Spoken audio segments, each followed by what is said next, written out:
All right, so we're back with the 2019 L5P.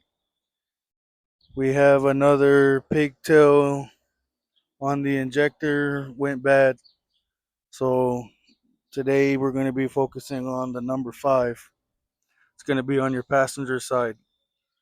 Well, first things first, you want to disconnect your grounds on both batteries so that you give a chance for the computer to reset while you do this procedure on the pigtails. So I'm gonna go ahead and disconnect the other battery, and then when I get done, I'm gonna reconnect them and then turn the truck on. In order to get to it, you need to take off the wheel well liner. It'll be all T15 Torx bits, and it's easier if you just buy a 90-degree adapter that goes straight onto a drill, little impact. So T15 Torx bit for the wheel well liner.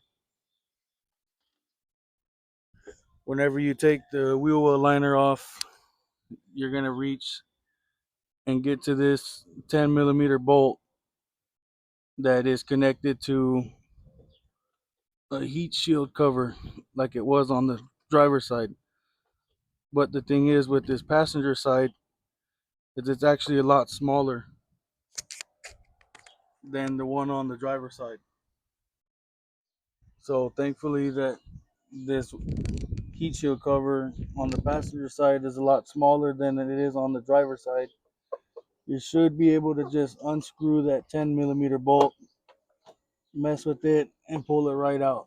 This is all raw footage. I didn't stop or pause anything besides to charge my phone real quick. But this is literally all it takes. Let me adjust the camera. So that's the little heat shield cover that comes off. That's the 10 millimeter bolt that holds it into the engine bay. So now there's number 7, 5, and then 3 and 1 are behind all this other shit. So hopefully you only get stuck with the number 5 one like I did. So now I'm going to focus on pulling this plug, and then I'm going to cut right here on the wire as close as I can to the adapter, because I have the new one down here, the replacement, and it actually comes with about 6 to 8 inches worth of wire to connect to the wire harness. So now I'm going to pause the video real quick so I can unplug this connector right here for the number 5 pigtail. So I got the pigtail disconnected from the connection up there. It goes into the injector, and it was actually a pain in the ass on my truck. I actually broke the red lock tab that you see on the other, and had to use my pliers from the wire splicers to actually pull it out from the connection up there. I don't know, I think it was just a pain in the ass for me, but it was kind of a little scary now that I had broke that tab. But I got it out, and now I'm going to cut the wire about right here, right off the back of the plug. So you only have about 3 to 4 inches worth of wire from the harness, which is retarded.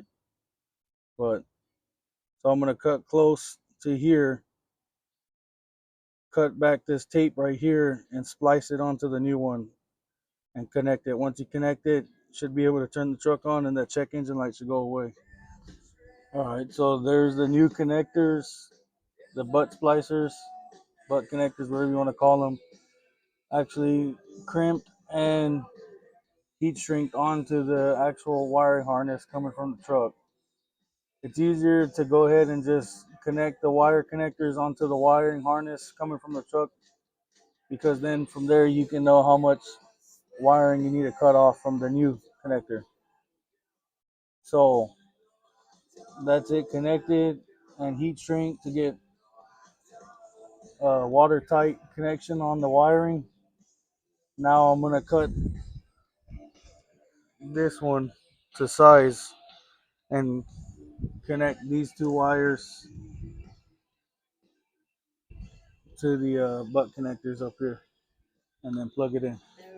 All right, so now the new replacement pigtail is connected and heat shrink to the connectors that complete the circuit to the wiring harness. Another thing to remember is that these wires coming off the wiring harness are not it doesn't matter, they're not AC or DC. That it doesn't matter which side you connect from the new replacement to the actual wiring harness. So you can just cut it, connect it, and plug it in. So now that this is plugged in, I'm gonna go ahead and start the truck, and then we'll check the engine light. So I went ahead and put the heat shield dust cover back on, 10mm bolt. Now I'm going to put back the wheel well liner, T15 bolts with my little impact and the 90-degree attachment. All right, so the wheel well liner is back on, heat shield is back on, new pigtail injector, or the pigtail is plugged in, so take it for a drive. So before I turn the truck on, I reconnected the negative, the ground cables on both batteries. So now we can go inside and turn the truck back on.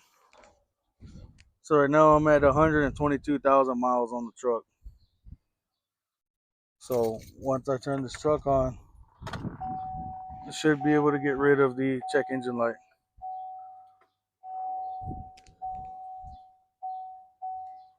Open, then close the driver window. 1 second.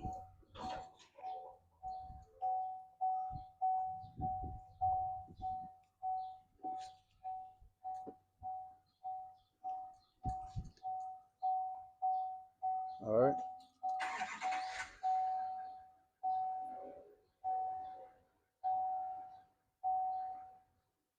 So the check engine light went away,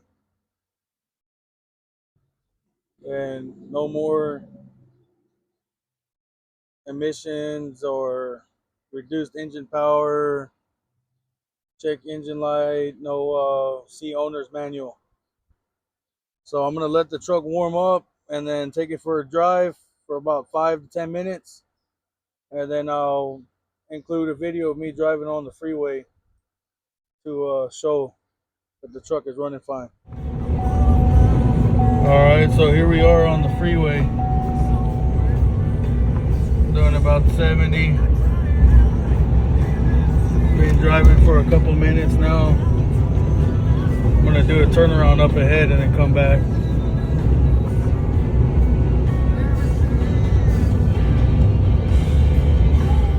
Alright, getting back on the freeway. See if I can get up on there on speed real quick.